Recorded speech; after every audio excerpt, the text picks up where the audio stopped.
conversation. Um, Thank you all for joining this third um, table talk series. Actually, we had those who are joining for the first time. We had table talk series of Professor Pant in two parts of six very engaging sessions a few months back, and afterwards, again, as he was telling, things became uncertain. There were not the lockdowns, but restrictions. Now, future always is uncertain. But with technology and other things, the subject that he loves the most, things are can become predictable in future to come. AI, machine learning, things, which he speaks so passionately about. I welcome you all in this session, which he has kindly agreed to spend some time with us this evening. Rimaji, if you would like to sort of quickly introduce Dr. Pant, if you are able to sort of unmute yourself, or otherwise you can just. Thank you, Adhikari ji. It's wonderful to see everyone here. Good evening, and we are meeting in this new year, and of course, something new has come up. And last year we had a wonderful time with Professor Pant. We listened to him. We listened to some amazing talks by him, which were truly fascinating, because he talked about 21st century skills and how we should be preparing our kids to grow with the changing times.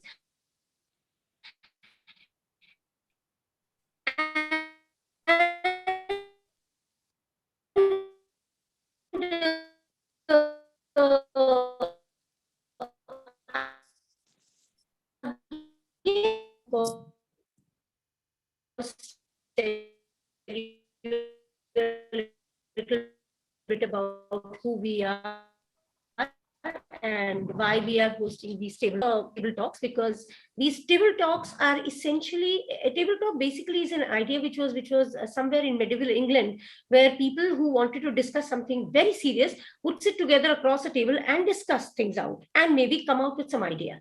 And that was the idea of bringing in these table talks, because people like Professor Pant, who have joined us today and are going to speak about something very interesting, we need to have people sitting around at a given time and listen and maybe ponder over it, or maybe even interact on it and get to know something.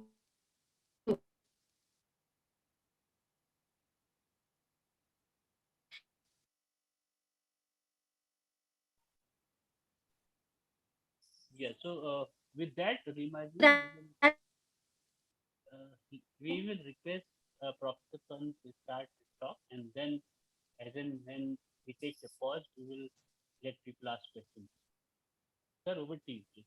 Okay, so good evening, and thank you, Dr. Adhikari and Dr. Rima, for organizing these. Dr. Rima had pointed out that the idea of a table talk was to distinguish it from a lecture. So a lecture, there is somebody who kind of dominates the scene, who speaks for an hour or so, tells others about whatever he or she wants to say.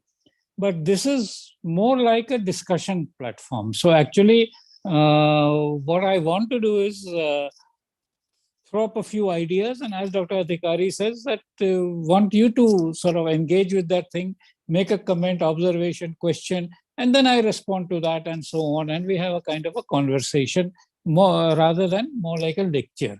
In a lecture, there is a dominance of one speaker for a while, the others listen.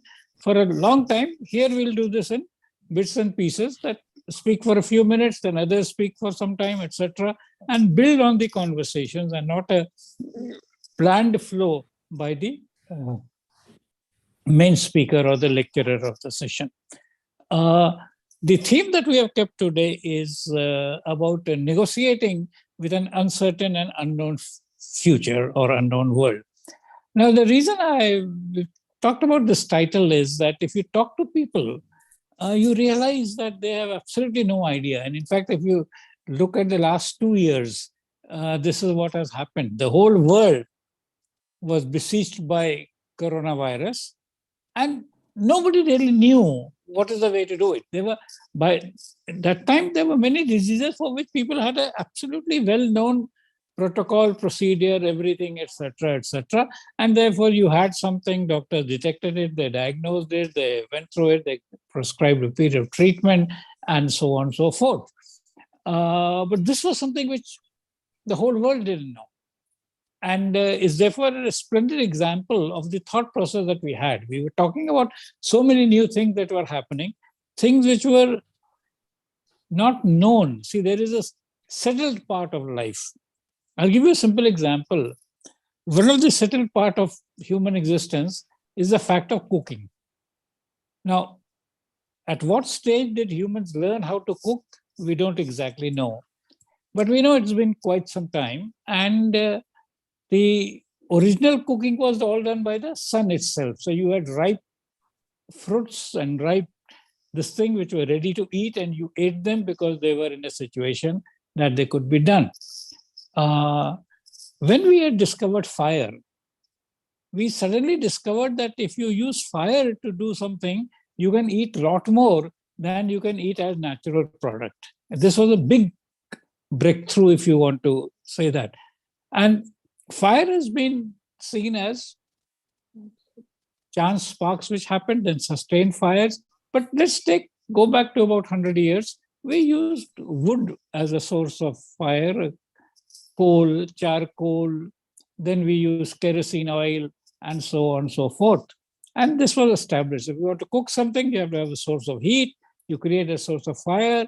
You keep your stuff that you want to cook in some vessel, and heat, etc. And within heating, you could say, I am boiling it, I am baking it, I am whatever else you want to, roasting it, and so on and so forth. But a few years ago, something else came, something called the microwave oven. Now, microwave oven, you don't see any source of heat. There is no flame, there is no radiation, there is no source of heat. It cooks by agitating the molecules within that food, especially agitating only the water molecules, and is able to heat it. And therefore, it is very different. The principles, the process, everything is very different, although the result is, in a sense, the same that you cook. Yeah, limitations in the two different types of cooking.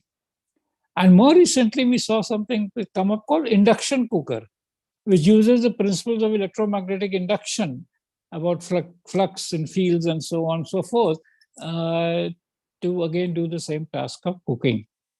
This is what I mean by saying that as we get into the future, many more things, and for both of these, I can tell you, and not too long ago, when I was in MSc around 1966 or so, a microwave was a rare thing to see. We could see it only one laboratory called the microwave laboratory. People who were doing PhD would do something. They had something called a klystron generator. And it was something not even for BSc students and so on and so forth. Same thing with induction. Induction you learned in BSc. You learned Lenz's law, etc., etc. But nobody who has not pursued physics beyond that had any idea to what induction is. And the idea that an induction cooker with the dhaba wala uses is something which is amazing. And this is what I want to talk about today, that we're talking about the future. There are broad two lines that I want to develop, and then I'll respond to comments. First is, as I've given by this example, what lies in the domain of the researcher then lies in the domain of the businessman and then the consumer. So this gap used to be a long time, but this gap is becoming shorter and shorter. Things which are at the research level, at an exploratory level, and this thing can find their way to the consumer level. And they find it very fast. And they're fascinating, and we'll talk about more and more examples as we go.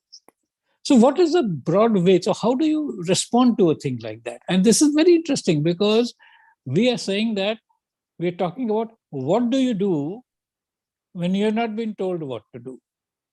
See, often school education, college education, university education is about teaching you something and then asking you to do that in the laboratory, in the examination, hopefully in life. But we are now talking that in life you are faced with problems about which you were not taught what to do. And why I'm saying this is the virus is an example of that. Even doctors in medical college, and I've seen through the syllabus of MBBS for AIMS, they were not taught about viruses at all. They barely had in their 4 years of academic training one lecture on virus. And the only message in that lecture was it is a very, very small thing. They had no idea of the classification of viruses. Baltimore classification of viruses was not taught to them. The DNA aspects of viruses was not taught to them. This messenger RNA vaccine, which has now come up, nothing like this was taught to them, that there is something that can be happen and this is a completely new thing which has happened and so on and so forth. So it's a very exciting time. Many new things are happening and they are happening at an accelerated rate. And this is so it has been common, you must have heard this several times, that we are living in a VUCA world. VUCA world was meant for volatile, uncertain, complex, and ambiguous. What I am trying to say is that with the right knowledge and preparation means that, and actually Louis Pasteur said this, that if you prepare well, luck favors you. So luck favors the prepared is a very interesting statement made by Louis Pasteur. So VUCA as volatile, uncertain, complex, ambiguous can change to visible, unbounded, creative, or whatever you might like to call it, creative or challenging, and abundant. The new world is full of abundance. The old world was of scarcity. Everything was in short supply, right from the fire. Once the fire was extinguished, you didn't know how to light another fire. So you kept on preserving a fire, and that's why we had the Akhanda Jyoti concept and so on. The fact that we could light a fire and extinguish a fire at will became a very powerful kind of a thing. So with the right knowledge and preparation, we will have something which can be seen, and it is abundant, it is challenging, it is creative, it is interesting, and so on and so forth. So I think with these initial comments, I'd like to have others respond, and then I can build in terms of that, and hopefully we'll have an interesting conversation, the kind of table talk that Dr. Rima talked about.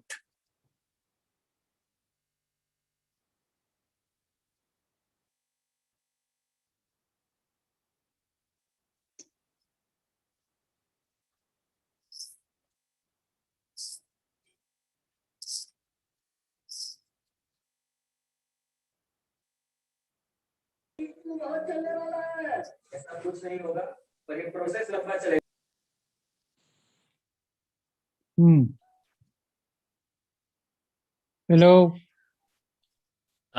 Yes. So if there is any question at this point in time, question, comment, observation, any such thing. Anything. So any query, because today's session is actually negotiating the uncertainties or through uncertain future or uncertain times. So any observation from anybody, or anybody wants to have his or her point of view or discuss this with Professor Pant, that will be great. Sir, meanwhile, you could, I don't know if we were able, I mean, I was not, I was able to hear you, but I don't know how many people joined when I had asked you this question on the predictive models. So you were telling me something about how the predictive models at times fail in telling us the identity of future. Maybe we could explain that once to all the audience here. Sure. So Dr. Rima had raised this question that lots of predictive models are around, and what are their sort of limits, etc., etc. And I responded by saying that when you make a predictive model, you have to understand the why. So actually, there are two ways when we're looking at. I'm using reasonably technical terms, but I think you can understand.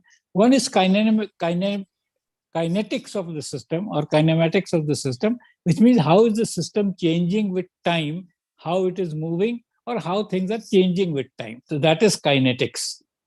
But more important is the dynamics. So what are the forces which are making that change? Now, very often in models, what they do is they just look at the kinetics.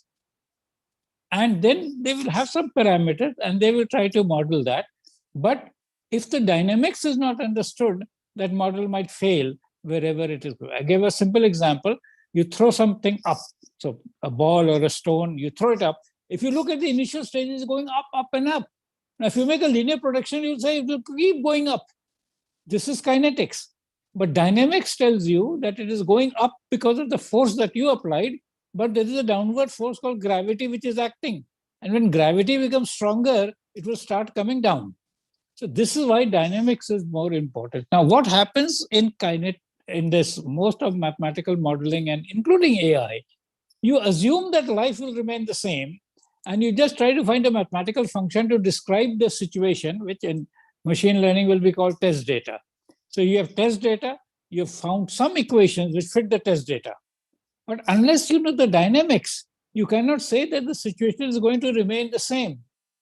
So let's take atmospheric variables, pressure, temperature, humidity, etc.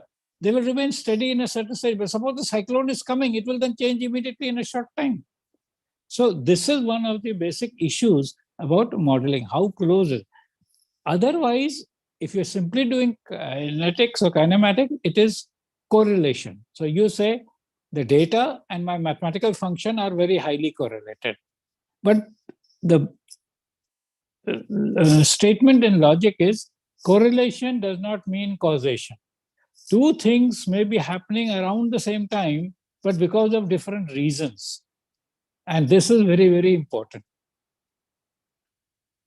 I'm touching on a somewhat dangerous ground, but if we think of it as an illustration, there was a time when Modi was campaigning for his thing, and he said that, people say that once Modi became prime minister, the price of oil started falling all over. And therefore, this is. But I used to tell my audience that I can also say, when I started teaching machine learning to people, price of oil started falling.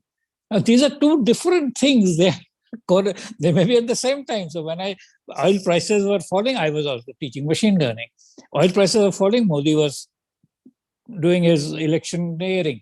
But the fact that his electioneering did oil prices, or his becoming prime minister did reduce oil prices is not right. So this is what is very important. That's why we looked at. But that is not to decry modeling. I am first and witness to the improvement in accuracy of modeling of the weather. Now, if you recall, people have been trying to anticipate the weather from times immemorial because all agriculture people, all other people depend upon the weather. So we try to anticipate. But when we were young, the weather predictions never turned out to be right. There was a huge error because the dynamics of weather is very. Progress started happening when supercomputers started coming.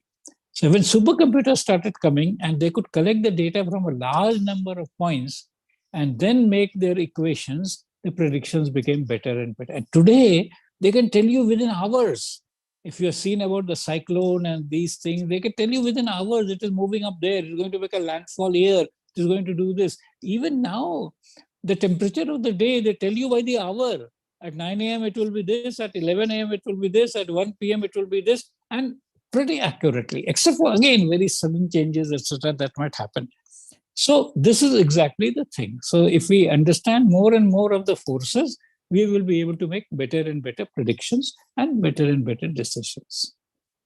Okay, so I don't want to be too long and just on one topic. So let's see if some other thoughts are coming up. Yes, Dr. So, sir, Adhikari. do you think that once we have So do you think that once we have these predictive models becoming more and more, accurate, like you said, with the onset of supercomputers coming in of multiple data from different angles, and we are taking in all those micro data as well. Yeah. So do you think we'll become more comfortable with the uncertain future? Rather, it will become not so uncertain future any longer? Sure. You're absolutely right. As long as we understand what the forces are, and we know more and more about them, we will become more and more accurate. But this is just a teaser, because eventually the entire world at its basic level is uncertain. And I'm not getting into it right now, but sooner or later I will get into things which is the quantum view of the world. In the quantum view of the world, the uncertainty is basically not a question of your inability to measure, it is an essential property. And many of you know the Heisenberg uncertainty principle. And in fact, that is a very interesting example that I give, that when we move from classical mechanics, which is deterministic, that you tell this thing, and if you have the equation and the dynamics, you know everything about this thing. Heisenberg said, no, there's an inherent uncertainty in things. So you cannot know the position and momentum exactly at any point of time. And that gave rise to quantum mechanics. That gave rise to everything. Everything that we are doing today is a result of all that.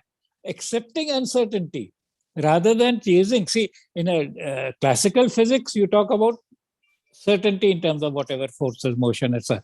Quantum mechanics was embracing uncertainty. In fact, it was a very great kind of a example that you are acknowledging that we will never know it. Normally, we wouldn't say that. We said your instruments are not good enough, your method is not good enough.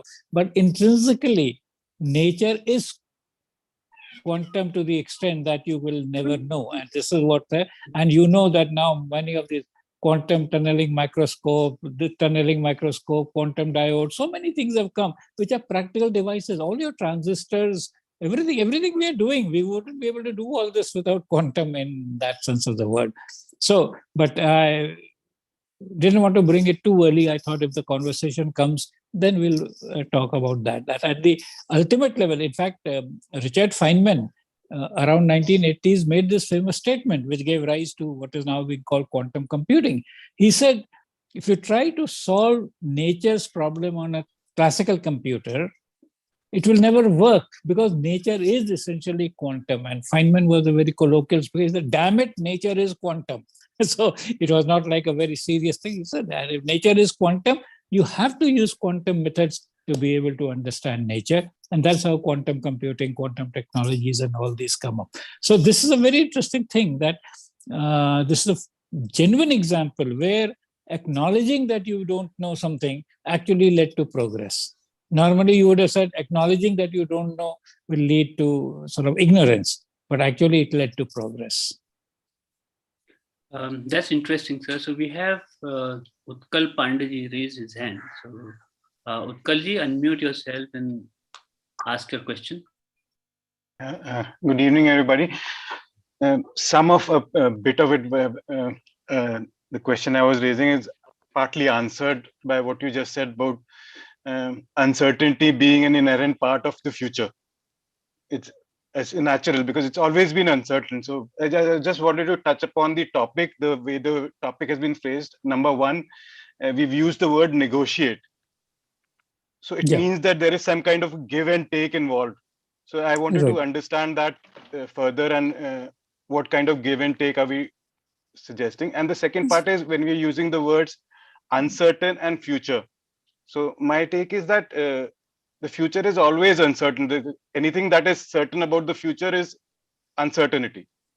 And perhaps because over the more knowledge we get, the more we understand the implications of that uncertainty. So maybe that's what is getting us worried.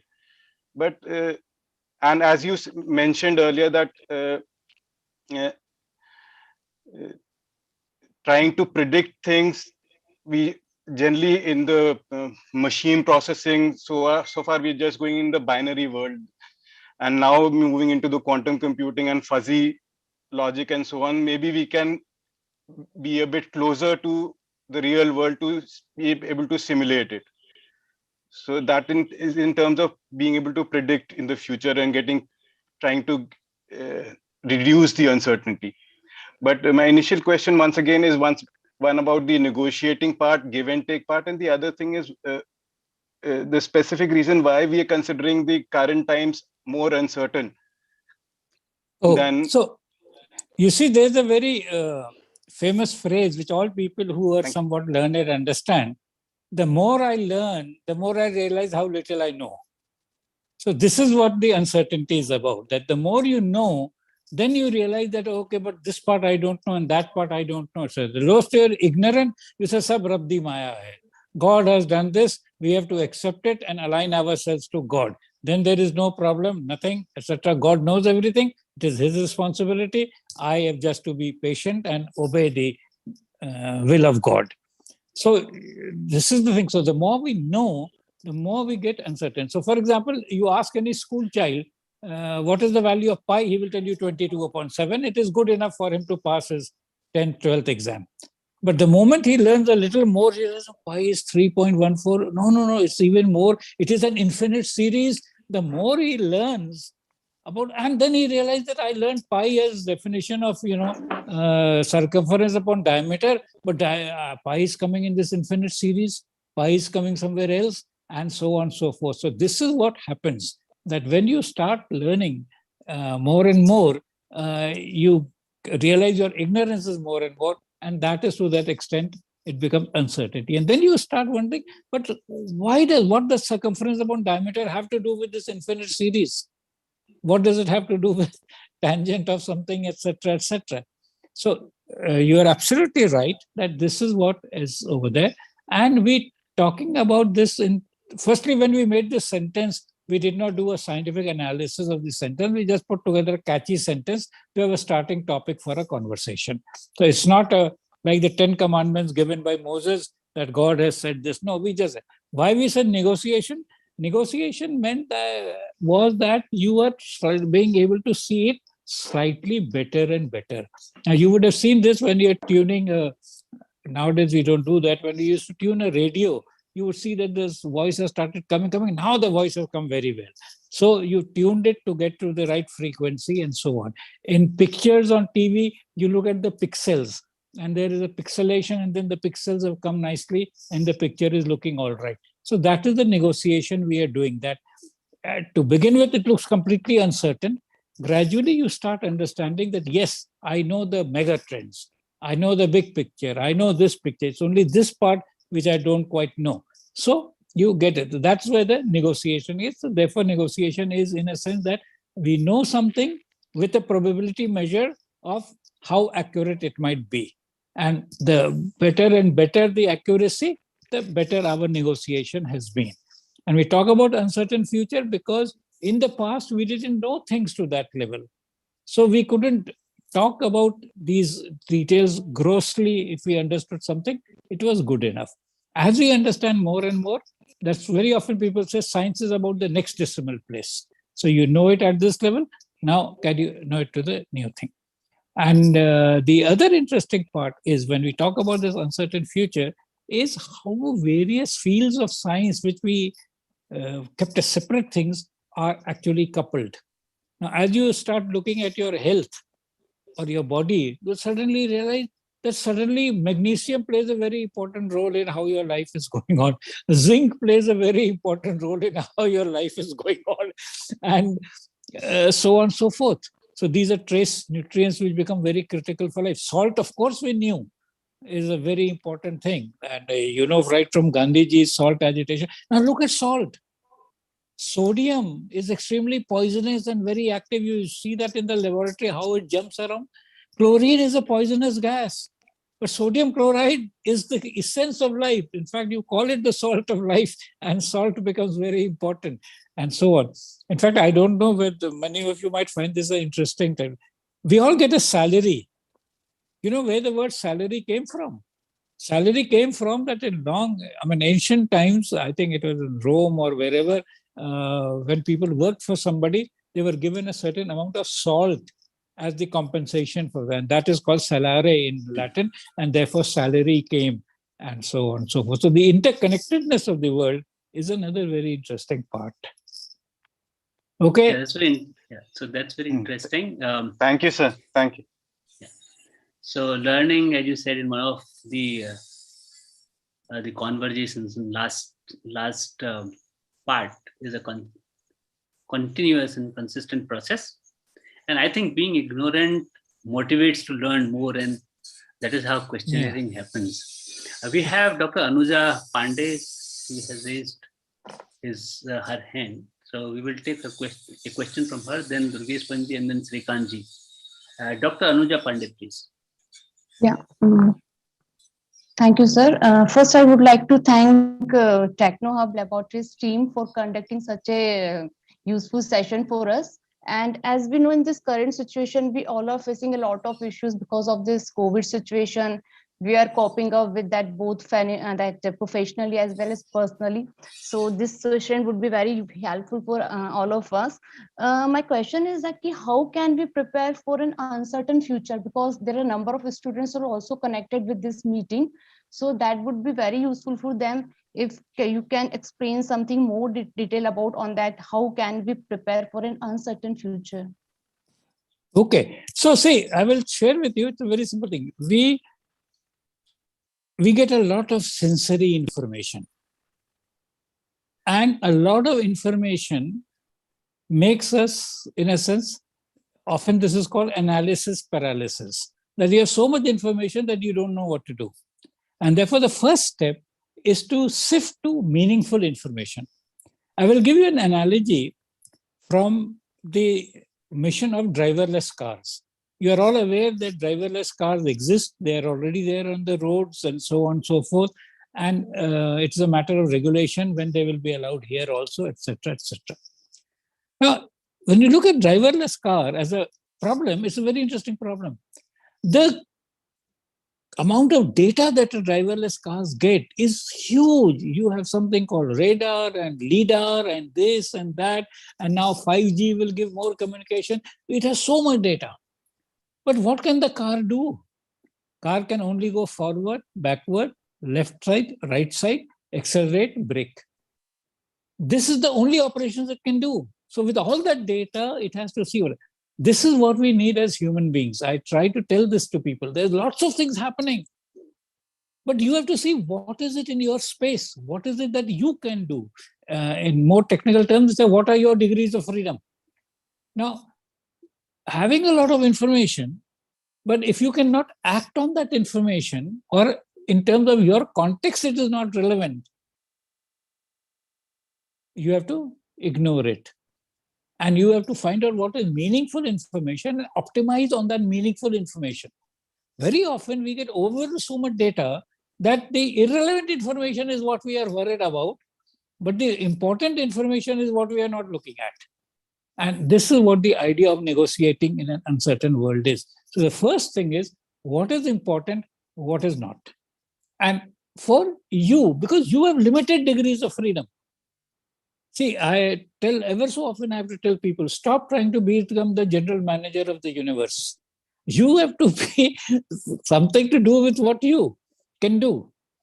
And this is exactly the point. And humans have this curse that they have, it's called, sometimes called the curse of Da Vinci also. They can do so many things that they want to do all those things and don't really understand. If you see yourself like a car, that what is the next step that I can take? And this is a very interesting thing. I mean, I'm very completely unconnected, but this was very favorite of Mahatma Gandhi's hymn, my basic thing. There's a thing by, I think, Newman. It says, lead kindly light, lead thou me on. The night is dark and I'm far from home. Lead thou me on. And then it says, I do not ask to see the distant scene. One step more is enough for me. And this is what the idea about is. But of course, that step needs other data also. But in a sense, when you're saying that people are getting this thing, don't worry about too many things. And even if those things are true, if you can do nothing about it, it is irrelevant for you. Now, that somebody should do something with that person is not doing, etc. Don't fritter about that. You have to concentrate on what you can do and what is the degrees of freedom that you have. And don't estimate this thing of degrees of freedom. You know, we became from quadrupeds to bipeds so that our degrees of freedom expanded. Some 4.4 million years ago, we were quadrupeds, like monkeys and so on and so forth. We had 4 limbs and a tail. We dropped that and decided to use 2 limbs for walking and other 2 limbs for other things which make us all kinds of things. And you know, that is why, for example, our hands are not identical to our feet. In an animal, all the 4 limbs are more or less the same. But we cannot do with our hands many things. I mean, we cannot do with our feet many things that we can do with our hands. It was all about degrees of freedom. And then we learned writing and reading, etc. Our degrees of freedom expanded. Now that we have technology, our degrees of freedom are further expanded, and so on and so forth. So the way to proceed is to find out, you can say that you have to be a discrimination, find out what is important, what is not so important, focus on the important. In systems theory also, they say focus on the most important thing, and so on and so forth. So this is a general discussion, but if there are any very specific things, you can do this. I could translate this to an implementation program. Okay. Okay, sir. Thank you so much. Thank you. We now have Durgesh Panji. Sir, your question. Yeah, good evening, everyone. Sir, this is possibly the most intriguing topic. I mean, the entire humanity, this human civilization loves to, because knowing the future or the predictability, astrology to everything that revolves around this, knowing the future. So this is something most intriguing. Now in this word, in this context, because we are talking about this time series prediction, historic data, ANN based data, and genetic algorithms, and so on and so forth. You have already mentioned all these things.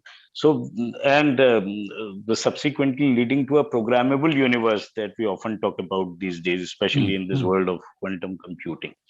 So, because we are saying negotiating the future, and possibly the question it has already been asked, what are the best ways to voyage into the future? If we are saying it's a chaotic one, the kind of situation is there, what are the steps that one should take in order, Great. So anyway, let me share with you that one of the definitions of intelligence is about prediction.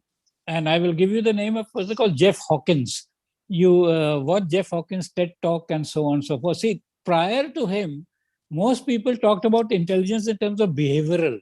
All the traditional B.Ed, M.Ed, and psychology people will talk about intelligence as behavioral thing. But what Jeff Hawkins says, intelligence is about prediction. We are constantly predicting what is the next thing. And he would, in fact, while he's talking, he said, you are anticipating what is going to be my next word. Right? So we are constantly predicting. The thing is, because when you are just listening to a lecture, there is no serious change in your behavior. But in your mind, you are predicting what is the next word he's going to say. What is this thing that is going to happen? And so on and so forth. So how would you do this better and better? That's a question of intelligence.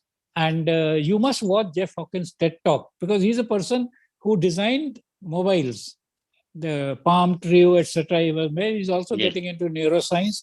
He's got a company with the neuroscience and so on. So basically, when we look at this and we're talking of the word negotiating, the first thing is anticipating. So see, just like, for example, my simple explanation is, we are all fond of detective stories, right? From Sherlock Holmes to this, to that, and so on. Now, when you look at detective story, what happens is the detective first forms a general hypothesis and then tries to validate his hypothesis on the basis of evidence that we have. So similarly, for anticipating the future, you first form a certain general hypothesis and then look for pieces of evidence which validate your hypothesis. And today, it has become even easier than before. I say this very often, we are talking so much about uncertain future, but today, it is much easier. In fact, all the data to determine the future you already have.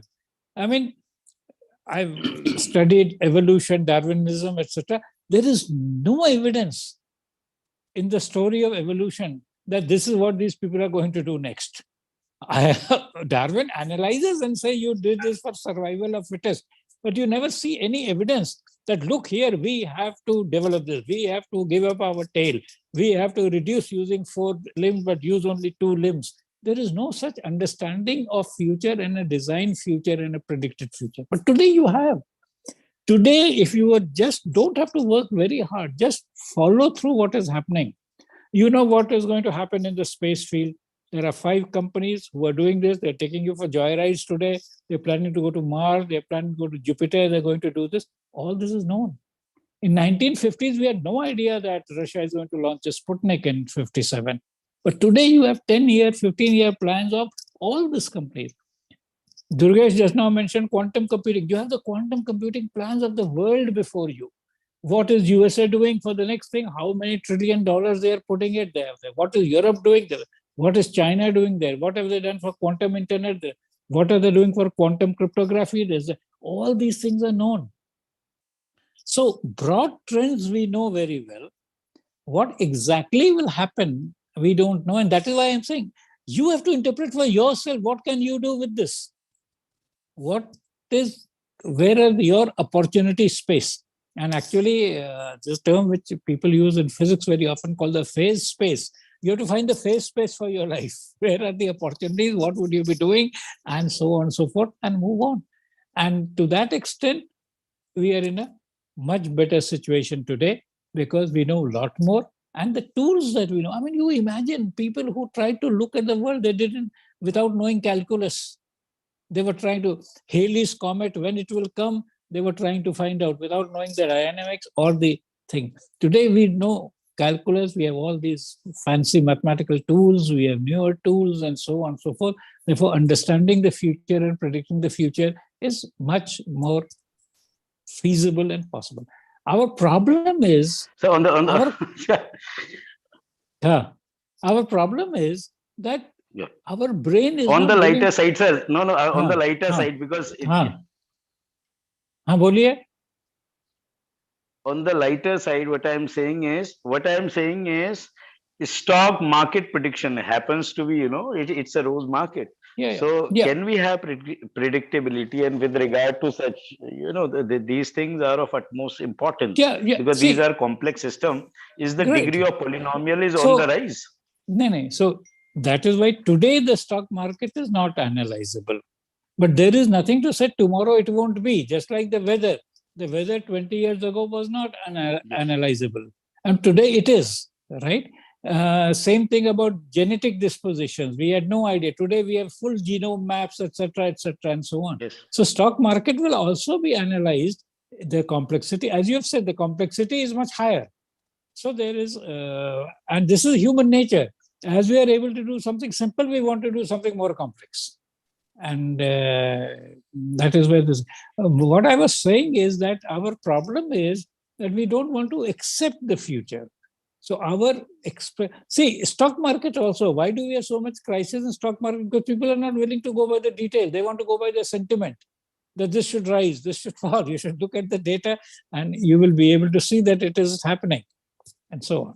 And the other thing is the dynamics of the stock market is the dynamics of the feelings of people and perception of people who are, now we don't have that data. If we knew exactly who are the players who have stock, what do they think, and we had sort of mental models of that, then we could look at. Today we do condensed matter physics by looking at electrons and protons as the basic and then creating condensed matter thing. If we knew the stock market players, what do they have, what their mental model is, we could predict the stock market. But just on the basis of the price of the stock, we can't. Okay. Yeah, so we'll take one more. The astrologers. Yeah, but the last one again on this side round. Astrology and this planetary science, not planetary science exactly, but astrology, especially in Uttarakhand, these days astrology is on the rise because elections have just gotten over. So again, the predictability of all these systems, again, something very interesting. No. So do we have any correlation? Yeah. See, again, the point is simple, that like we were talking about not knowing the dynamics, but the kinetics. So astrology works when it works. So I have absolutely this thing, I am not one of those who condemns astrology. I said we don't know why it works, but it works in a certain set of cases. So certain data points work very well with this thing. But the other things, it doesn't. And we try to stretch astrological principles to think for which they were not meant. So if you look at the world today, and the world is described in features of various things. So they will say Mars is related to fire. And so you will say this fellow can become an electrical engineer. He can become a bomb blaster. He can become anything. So this is where the problem is. See, the point is because you don't know. Thank you. So now Mercury is related to intellect. So you can say this person will do AI, machine learning, etc., etc. But he could also be doing virus vaccination, this thing. So that is where the problem comes in terms of relating it. So Okay. we'll take one question from Thank Srikanji. you, sir. Thank you, sir. Yeah, thank you. Srikanji, your question, please, and then we will move to next. Am I section. audible? Yes, you are. Yes. So, good evening, everybody, and thanks for this opportunity. So, Mr. Pant, Professor Pant, my question is, the ability to respond, as compared to the earlier period, we have less time to respond because things are changing. Yeah. Now, if that is the case, so where is this leading? So it's a good discussion that we are having, but how will it lead to change at the grassroots level in terms of how we teach our children, how we teach at the basic school level or a college level on how they should think and how they should be able to handle these situations, because this is only going to become more and more faster. So yeah. It's good that we have this discussion, but then it has to lead somewhere. So what's the... No, it is very simple. Yeah. So yeah, my answer to this is very simple. It will lead to those who want to acknowledge this. So like we are doing, and I have no hesitation in saying that sets of people who want to do this will follow that approach of quote unquote, and this is well documented. This is not my whims and fancies. The concept of learning power is well defined by a person called Guy Claxton. You can watch his TED Talk. He runs a whole mission called Building Learning Power. He has schools which adopt this learning power and so on and so forth. So all Guy Claxton, Guy and Claxton. Just Google him.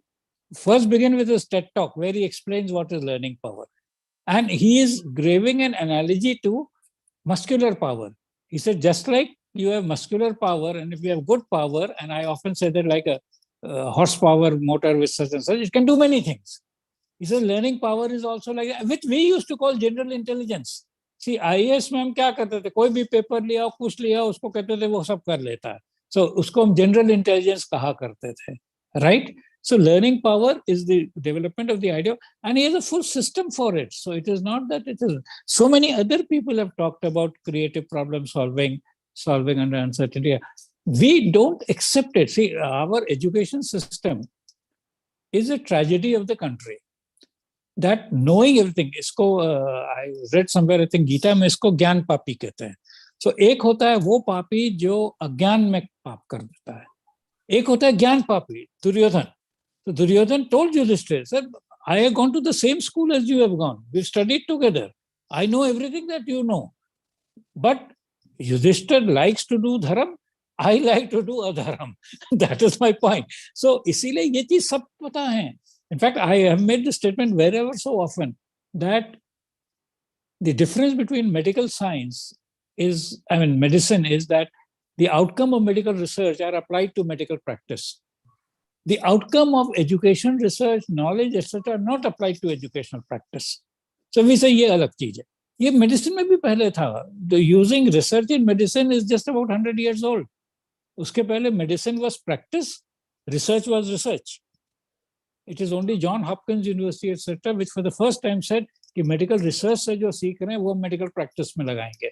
नहीं तो medical practice तो चला आता था कि Aristotle ने जो कहा है और इसने जो कहा है वो करें. So हमारे problem क्या है कि the people in charge of education have no idea and no interest.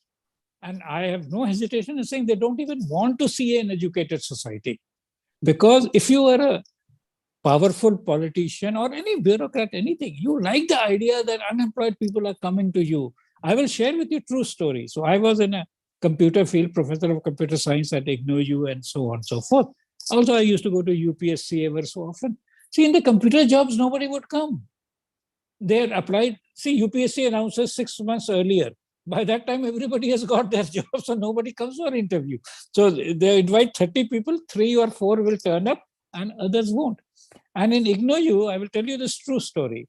So I was the professor, etc., for computer science, and we were recruiting young lecturers. The whole process has been done. Time for the interview.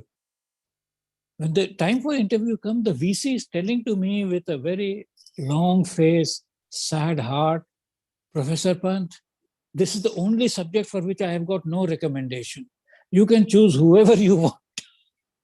You see, this is the power. See, if people are unemployable, if they are uneducated, etc., they will keep coming to you. Ki humko job de do, reservation de do, ye de do. Now, if they can, on the basis of their knowledge and skills, find a place for themselves in the world, they won't come to you. Or they will leave jobs. As you've heard of this resignation thing that is happening now in the world, people are giving up jobs and so on and so forth.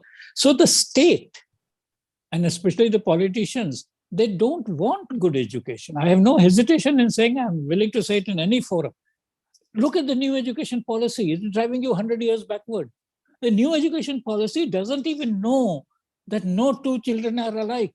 It is putting them age-wise. Age 5, you will learn this. Age 6, you will learn this. Age 7, you will learn this. What nonsense. How can you be an educator? Even if you watch your own children, if you have more than one children which you can see, you will realize that no two children are alike. You cannot have an age-based curriculum for them. Right. So the idea, so therefore my message is very simple. It is the parents' responsibility to look after the education of their children. I've said this bluntly to a lot of people. I said, do you think Prime Minister is interested in your children's career? Education Minister is interested in your children's career? Director of Education is in, Chairman CBSE. They are not interested in your child. You are interested in your child. You have to go and figure out and learn and prepare your child for the future and build those qualities which will make the person negotiate that kind of a world. And this is well known. I'm not saying take my view. Just take what people are saying. Just read a little bit. I've been a lawyer also. In law, there is a phrase called ignorance of the law is no excuse. Right. In life, ignorance is no excuse. If you don't know what is good for you, nobody is going to come and tell you. And anybody who comes and tells you that I will tell you what is good for you, be very, very careful about such a person. Thank you so much. Okay. Yeah, that's wonderful. You touched upon that, this thing, the role of teacher, actually not dumping the content onto the child, but to awaken a learner inside him. So that is what is required. So before we go to the next section, I would like to ask if Dr. Neeraj Misra or Preeti ji or anybody else who wants to ask any question before we move to the next section.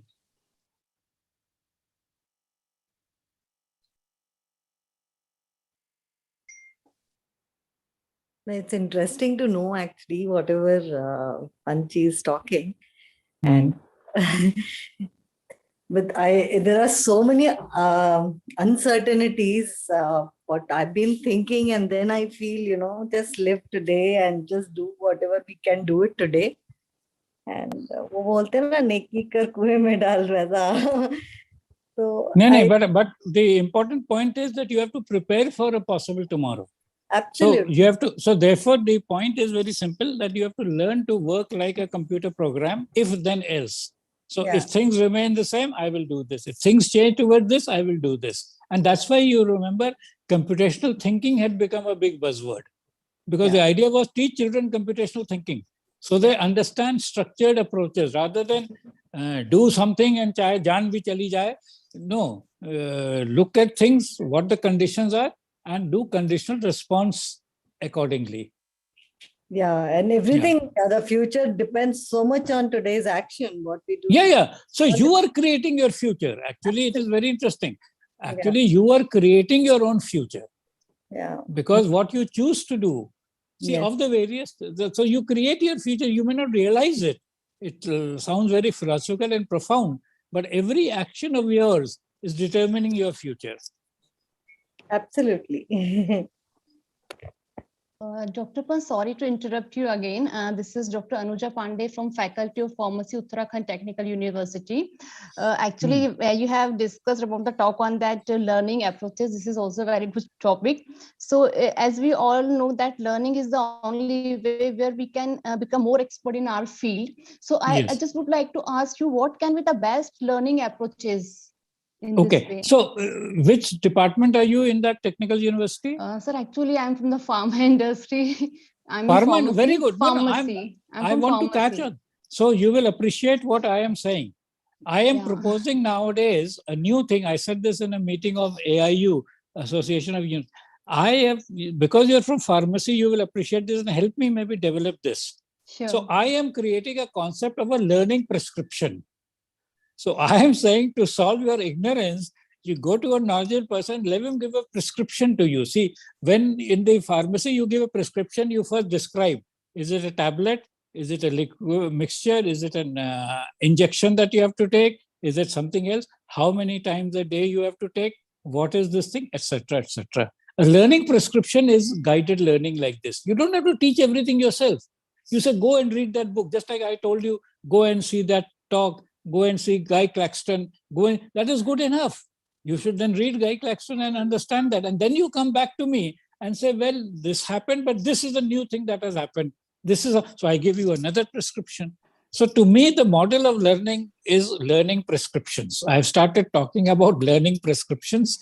And I said, so for example, I have already designed a prescription for anticipating the future world. So I have a prescription. Watch this video, watch this video, watch this video, watch this World Economic Forum report, see this thing, and so on. And then you will have an idea of what the future is going to be like. So this is what is very interesting. Education has become very rigid. It doesn't realize that rather than giving, and why you're from pharmacy is very interesting. You see, have you ever imagined a hospital where you give the same medicine to everybody? 8 o'clock, everybody, you will get this medicine. 10 o'clock, everybody, you will get this medicine. You are age 8, you will get this medicine. No, you have a different medicine. You have a whole thing, and you have a number of medicines, but prescription is unique.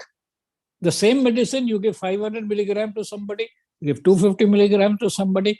Now, today, you don't ask everybody take Dolo 650 and everything will be all right. Yeah, this is highly sellable drug.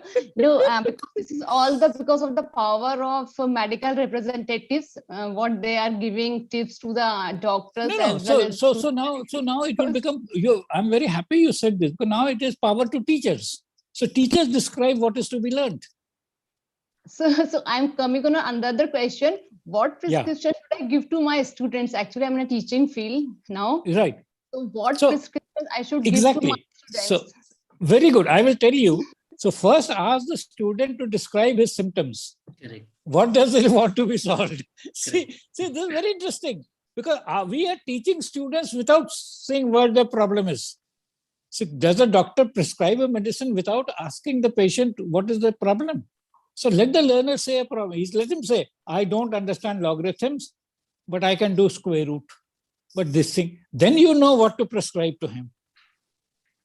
So the why I'm faulting the education system is the education system is based on wrong principles. There is somehow a notion that if you teach this thing to everybody, and today you are seeing, we're talking about GER going up to 50%. You're seeing university graduates completely unemployable. Yeah. So what sense does it make? I sometimes wonder whether these people should be in education. I mean, they have no idea. I mean, you're seeing data. Now today the people say, even from engineering college, even from IITs, they say only a few people are getting placed and the others are not. And even in IITs, a lot of seats are not fulfilled. People are not taking seats in IIT. And is this not a wake-up call for you to understand? Because they're studying to pass, not to get expert on their field. Actually, this is the reason. You're absolutely right. And same thing. Why should studying to pass be allowed at all? I have a huge problem that we have pass mark as 33%, 40%, 50%. See, if something is worth knowing, that person must know it. Na? There is no point in saying 30%. It's like in your medicine, some medicine which cures him 30% is of no use. You want him to cure or this thing. But it is amazing. And again, I don't know how. So I will take a simple example. Take a child from class 1 to 5, the child knows everything. But from class 6 to 10, that child is passing with 50% marks, which we consider good because 33 is pass mark. Now, if 8, 9, 10, 11, 12, he's passing with 50% marks, which means he roughly knows half of what he should be knowing. That's why he got 50%. So half into half into half into half into half, he knows 1 upon 32 of what he should have known by going to high school. Now you can send him to Akash Institute, Patal Institute, Ram Institute. What will you do? He knows only 3% of what he should be doing. And I am not giving some secret. They know this. So why are they passing? Why are saying you are high school pass? So I like the idea that don't have a board at all at 10th now. So everybody is, because if you are telling somebody you have cleared a certain stage, the person should be able to do everything that is required of the stage. See, will you buy a car with only one wheel? He said, देखो 25% तो है. हमने इसको पास कर दिया था special scheme में, या 2 व्हील वाली कार देती, तो आपको भैया ये कार में 4 व्हील जरूरी है. तो अगर आप कहते हो क्लास 8 पास बच्चे को ये आना चाहिए, तो वो सब आना चाहिए ना. But I believe sometimes the education system is also responsible for that, because we have the different curriculum, different kind of boards nowadays, international board and CBSE. भैया भाई सुनिए भाई, बोर्ड तो सभी बोर्ड हैं. आप ये थोड़ी कहोगे ना कि हमारे पास अलग अलग तरह के डॉक्टर हैं, तो एक डॉक्टर जो है ऐसा कर देता है, एक डॉक्टर भाई डॉक्टर है तो उसको डॉक्टरी करनी है ना. No, but parents wants to choose that best one. In the doctors as well, they want to choose best. And they want to send their students on the best institutions because of that. Correct, but to be called an institution, see, जैसे doctor को MBBS मिलता है या पहले एक licence मिलता था, अगर आपको पता हो, LMS कहते थे, आपको पता है पहले LMS कहते थे, अब उसको MBBS कहते हैं, उसको कहते हैं लाइसेंशिएट इन मेडिसिन एंड सर्जरी. हम लोग उसको मजाक में कहते थे लाइसेंशिएट इन मर्डर एंड स्लॉटर, बट वो बात छोड़ दीजिए. तो ऐसे ही जो accrediting bodies हैं, AICT, UGC, they should make sure that these educational institutions are doing what we want in education.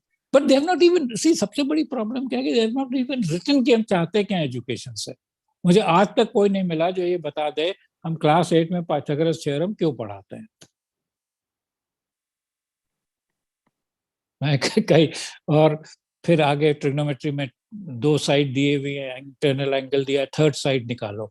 अब कितनों को लाइफ में third side of a triangle निकालना पड़ा, given 2 sides and the internal angle. Now the point is it is not at all this thing. आपने बना दिया curriculum क्योंकि पुरातन काल से चला आ रहा है और आप उसको बताते चले जाएंगे. फिर या आप कहेंगे नहीं नहीं हम इससे क्या करें, इसकी डिडक्टिव रीजनिंग डेवलप करें. तो डिडक्टिव रीजनिंग तो शर्लक होम्स पढ़ के भी आ सकती है और चीज से भी आ सकती है. The answer is there. Curriculum या जो भी आप कह रहे हैं कि you do not get that answer of that. The reason is that no one has raised the question on that kind of thing. Exactly. So that's अगर हम questioning करेंगे तो they will change the system. They start the who will process change? to नहीं the system. See, point वो है कि change. See, आपने एकदम इंटरेस्टिंग बात कही ना, वो चेंज नहीं करते हैं क्योंकि उनके पर कोई असर नहीं पड़ता है. See, what we are saying is people get an option of being able to learn by themselves. Then it will become very different. Today, you don't acknowledge that learning. Yeah. But ठीक है, anyway, system की बात में होती रहेंगी. Actually, we accept the things in the way what they are moving. And if we're accepting the things, so the system thinks कि yeah, people are happy and we can lead them. This is the reason. हाँ, वो ठीक है, but I think the point we should understand is अगर आप pharmacy की हैं तो थोड़ा बहुत तो आपको एवोल्यूशन का आइडिया होगा. जब एवोल्यूशन हो रहा था किसी ने एक्सटिंक्ट होने वालों को नहीं बताया था कि भाई तुम एक्सटिंक्ट हो जाओगे, तुम सुधर जाओ. तो इसी तरीके से ह्यूमंस में भी जो लोग नहीं सुधरेंगे वो एक्सटिंक्ट हो जाएंगे. ऑलरेडी आप देख रहे हैं डोमिनेंट सोसाइटी में कौन लोग हैं. एक कंपनी अकेले एप्पल का जो वैल्यूएशन है वो इंडिया के जीडीपी से ज्यादा है. करेक्ट. आप 5 यूएस की कंपनी ले लीजिए, आधे से ज्यादा दुनिया का जीडीपी से ज्यादा है. So we are coming to a stage where people who are efficient, effective, successful will be in a huge measure compared to the others. तो वो बिल्कुल वो हो गया. And we are moving towards the knowledge society, you know that. And if you are not going to be ready for that, आपको कोई बताएगा नहीं. सी यहाँ पे बड़ा इंटरेस्टिंग है, लाइफ में हारने वाले को कोई नहीं बताता है कि तुम हार रहे हो. और जीतने वाला to increase your knowledge, increase your experience in your field. Dr. Anuja, because moderators are not. I mean, we just got to move ahead with the discussion part. Yeah, sure, sir. I thought this is just kind of discussion forum. So नहीं, ठीक है. बिल्कुल आपको very interesting. नहीं, अनुजा, आपको experience हो गया होगा फॉर्मल एजुकेशन सिस्टम क्या करता है. आपको ज्यादा बात नहीं करने देता है, अपनी प्रॉब्लम सॉल्व नहीं करने देता. Because of what happened, I'm not very much aware with the predictive models, algorithms, because I'm from the pharma phase. I was just trying to make the conversation more. देखिए, आप गलत समझ रही हैं. Pharma में तो प्रेडिक्टिव मॉडल सबसे ज्यादा लगता है कि इस दवा से क्या हो रहा है. See, no, I understand, but this is difficult to make the students understand where we apply this predictive models. They should try to understand. That is what I'm trying to say. See, ये जो हम लोग अपने को बांट लेते हैं कि ये हमारा नहीं एरिया है, ये नहीं, ऐसा नहीं है. देखिए, दुनिया एक से आई है. दुनिया को physics, chemistry, maths, pharmacy, engineering, biology में नहीं बांटा गया है. दुनिया की तरह चलती है. हमने बांटा है, और जहां जहां जरूरत पड़े हमें वो बैरियर तोड़ना होता है. आपका जो वो है, तो आपकी जिसको आप फार्मेसी कह रहे हैं, मैं डॉक्टर अनुजा को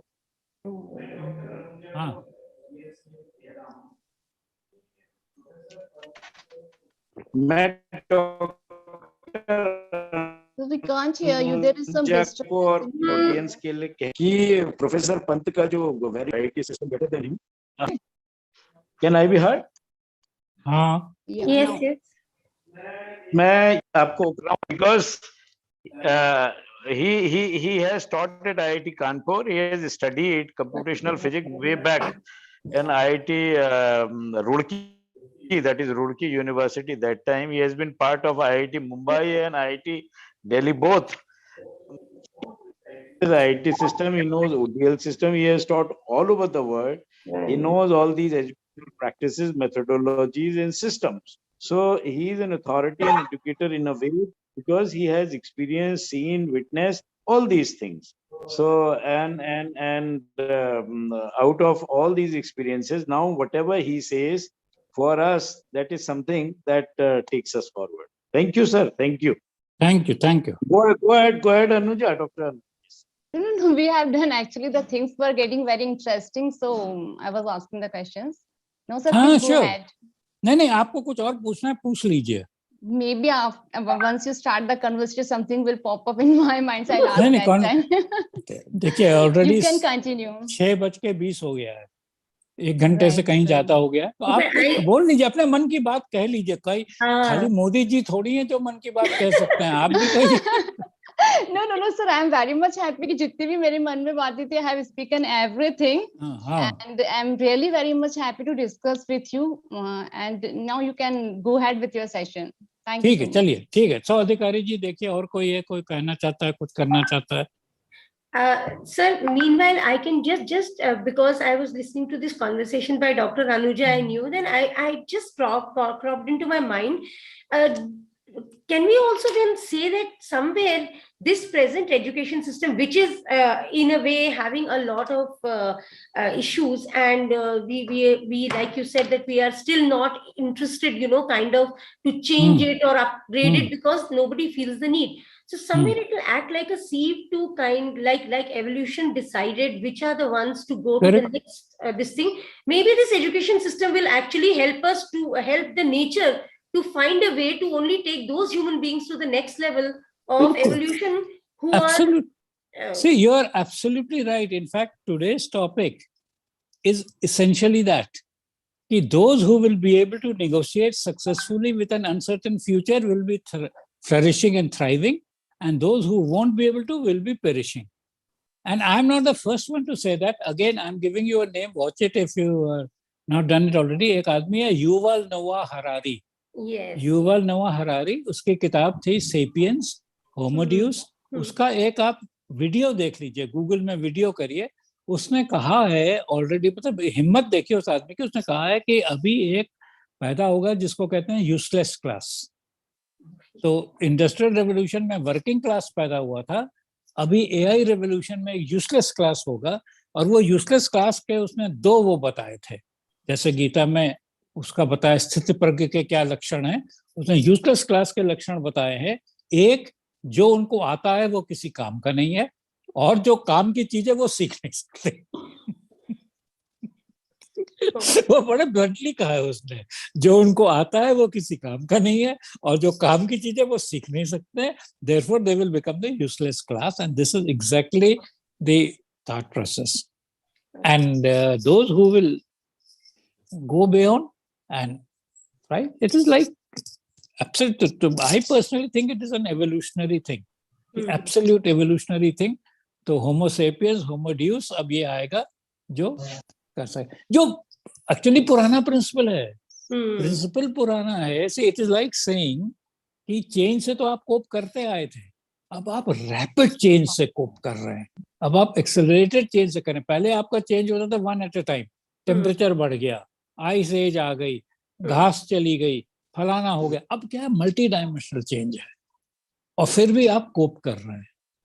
So this is the basic thing there. And therefore the idea is that it is because human intelligence is so well developed, it is able to cope with these things. Animal intelligence is not able to cope with it. Animals also have intelligence, plants also have intelligence, but they are not able to cope with this level of complexity, uncertainty, rapid rate of change, etc. Yeah. Sir, I would also like to take little time off and welcome Professor Rajiv Pant, who is also Vice Chancellor of Silchar University. He's joined us today, so I would request him to ask something or maybe join into discussion. Sorry, I could join a little late, and maybe I would love to listen to Professor Pant, and then maybe at later stage I may get involved in some kind of discussion. Okay. And many congratulations, because recently he has been appointed Vice Chancellor Yes. of Silchar University. Many But you have to ask him, how will he survive in Silchar? Okay. See, what Northeast, not, how long? Yeah, I've been in Northeast for last 25 years. So you are aware that Vice Chancellors को उन्हीं के chamber में गोली से मार देते हैं, वो कर देते हैं। कोई नहीं, I'll have to start wearing bulletproof. नहीं, but वो है, नहीं, तो it is, तो वो काफी interesting होता है। We are talking of survival anyway, so there is the whole issue is about survival. Right. No, I was actually towards the end of the discussion, but see, broadly what we are saying is they're raising the issue that this is a time of very rapid change and therefore an unknown and uncertain future. Last couple of decades, we had a fairly certain future. Go to a good school, go to a good professional college, go to a good university, etc., get a good job in a multinational, and life was fine. Now we are talking of completely new things opening up. So earlier it was only engineering, medicine, law, etc., etc. Now there are numerous possible opportunities. They are not well-established careers yet, but there are many, many opportunities, especially opportunities which are a complement of unusual things. So a biology person also knowing physics, somebody from literature also knowing mathematics and good in both, and so on. So this is the kind of combination that is coming up. We were saying that today we are in a better position to know the broad trends for the future, because many companies and organizations have laid out their 10-year plans of what they want to do and what kind of investments they are making. So to identify opportunities, you have to look at these plans, what are happening, and broadly, for example, what has trickled down to all of us is things like quantum technologies, space technologies, space travel, space tourism, and so on and so forth has come up. Now, associated with this, there will be spin-offs, which you can cover. So if there is going to be space travel, you will have space travel agents, people who will tell you where to go, how to go, organize. So just like the travel agent today tells you to go to London, Paris, etc., he will tell you which planet to go, how to get ready, what is so. So this is how things are. So when people get worried that this technology will take away jobs, that is not true. Technology will create lots of ancillary jobs. When we talk about technology, we talk about the core technology that is happening. But similarly, suppose you have driverless cars. You will have people who will need to manage these driverless cars in some sense. So equivalent of a traffic policeman, traffic organizer, etc., etc. You have drones. You will have somebody who will have to manage the drones, just like airline flying. We have various things, International Airport Authority, etc., etc. We have a whole lot of other things to keep things going. So this is one thing. The other thing is that, and this is what we are coming to, because we were critical of the education system, and the response to that is to encourage self-learning. So I am not a reactionary or revolutionary. I don't say change this and have this system. I'm saying let everybody become a more active self-learner. Fortunately, today, the resources available are aplenty. And all that you have to do is to be able to have that training of self-learning. So I was watching once a video of Keith Devlin. Keith Devlin is a professor of mathematics at Stanford University and has really become famous for popularizing the concept of mathematical thinking and so on, and the distinction between 21st century mathematics and the mathematics that we were all taught. And a very interesting thing in his presentation, he says, so what is my sources for learning maths? And you will be shocked when learning new things in math. First is Google, Wikipedia, TED Talks, etc.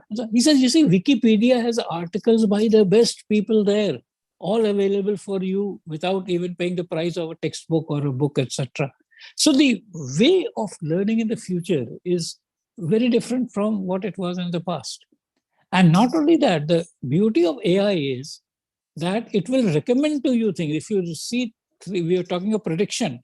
If you watch 3 educational products on any topic, it will identify what your pattern is and throw you more educational products around similar related topics and so on and so forth. So today is the era of self-learning. There's a very interesting person called Thomas Frey. Thomas Frey is something called Da Vinci Institute. He labels himself as a futurist. And he has a very nice sentence which says in one of his talks. He says, if we try to insert a teacher between ourselves and everything we want to learn, we will never be able to learn what we need to learn and in the time in which we want to learn. And this is the mode of tomorrow. You need to learn something, start learning. Don't have to wait for applying to an admission process to a university, then taking that, then doing that, and so on. Then 6 months later getting admission. Why? 6 minutes is all it takes for you to start learning.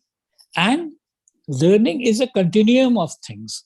You keep on moving up and up. See, as I have no hesitation thing, with reasonable experience, every day I have something which I say, oh, this I did not really fully understand.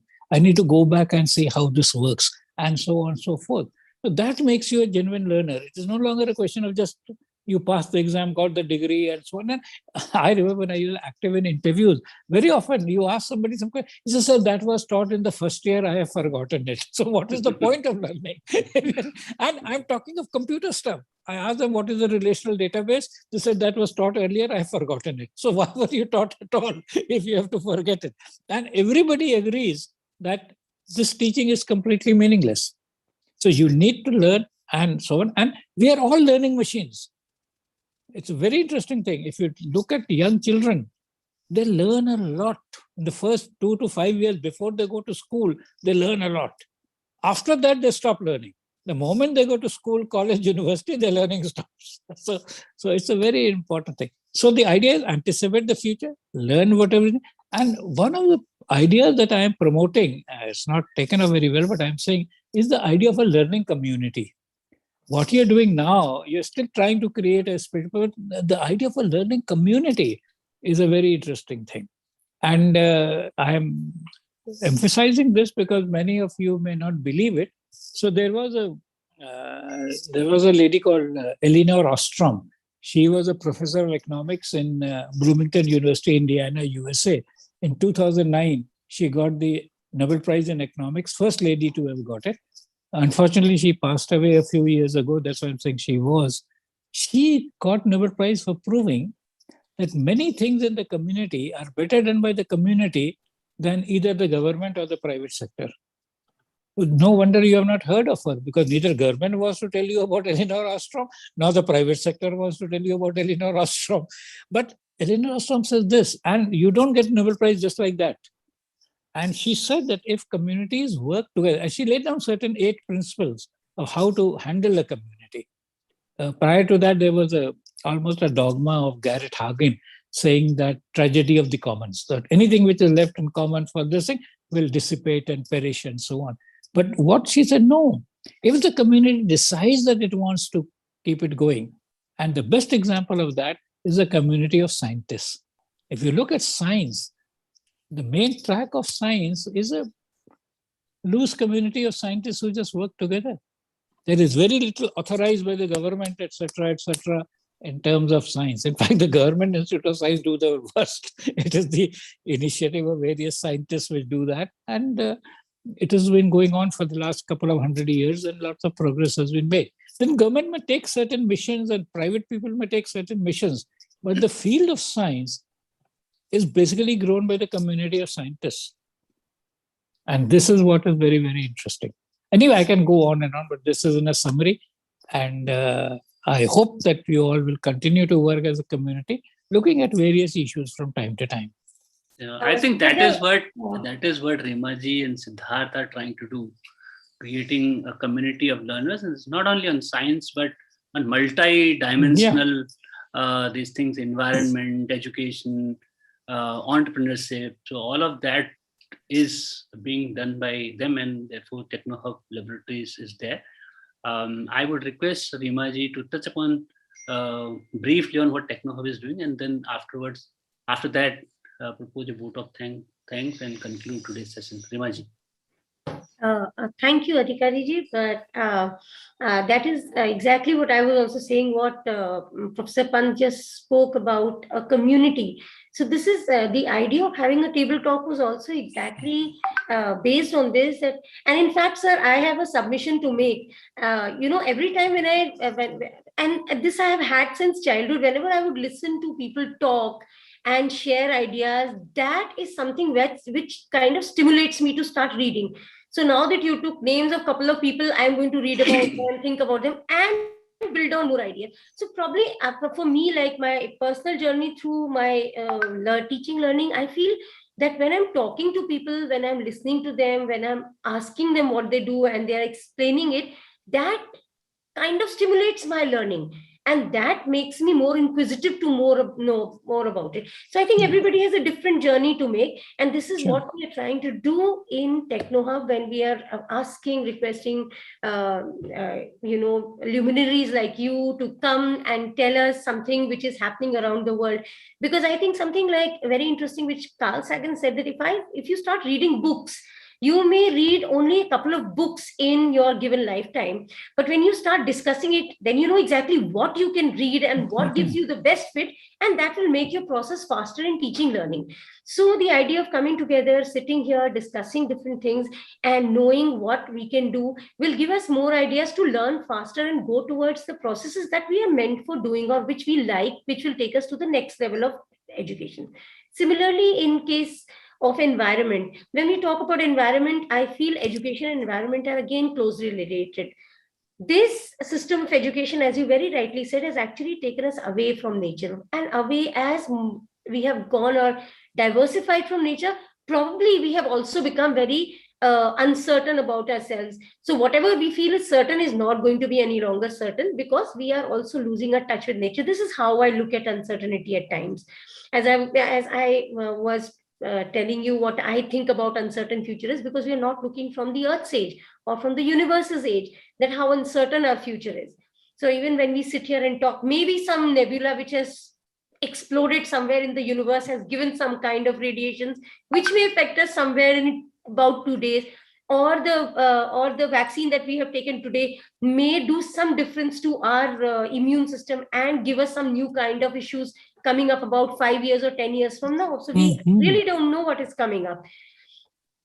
So all these things, that is the reason why in TechnoHub, we want that we should talk about environment. We should talk about issues like we had Dr. Anuja Pandey, who's a pharmacist, who's from pharmacy, or somebody else who's from computer science, or somebody else who's a mechanical engineer.